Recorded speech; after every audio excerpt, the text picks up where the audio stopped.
হাম রোগ হলে 7টি তুলসী পাতা ও সূরা ফাতিহা দিয়ে বন্ধ করুন।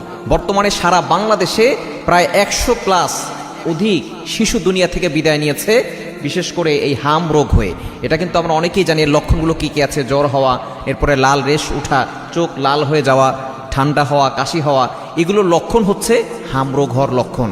সুতরাং অবশ্যই আমাদেরকে সতর্ক থাকতে হবে। যদি কারো এটা হয়ে যায় অবশ্যই চিকিৎসা নিতে হবে। তার পাশাপাশি 7টি তুলসী পাতা নিয়ে, সেখানে একটা গ্লাসের ভিতরে পানি নিয়ে সেখানে 7টি তুলসী পাতা ভালো করে ধৌত করে সেখানে দিয়ে আপনি সূরা ফাতিহা বিসমিল্লাহ সহকারে 7 বার পড়বেন।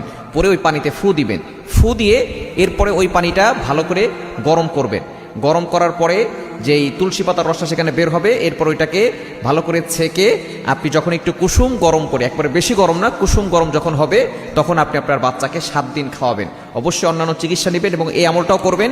ইনশাআল্লাহ দেখবেন আপনার বাচ্চা সুস্থ হয়ে যাবে। এবং একটা দোয়া পরে ফু দিবেন, আযহিবিল বাসা রব্বান নাসি ওয়াশফি আনতা শাফি লা শিফাআন ইল্লা শিফাউকা শিফা আল্লা ইউগাদিরু সাকামা।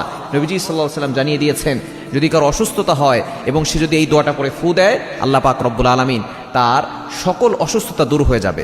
বর্তমানে আমরা অনেকেই কিন্তু অসুস্থ আছি। যদি আপনার এই রোগ না হয়, অন্য কোনো রোগও হয়, আপনি এই দোয়াটা পড়বেন, আযহিবিল বাসা রব্বান নাস ওয়াশফি আনতা শাফি লা শিফাআন ইল্লা শিফাউকা শিফা আল্লা ইউগাদিরু সাকামা।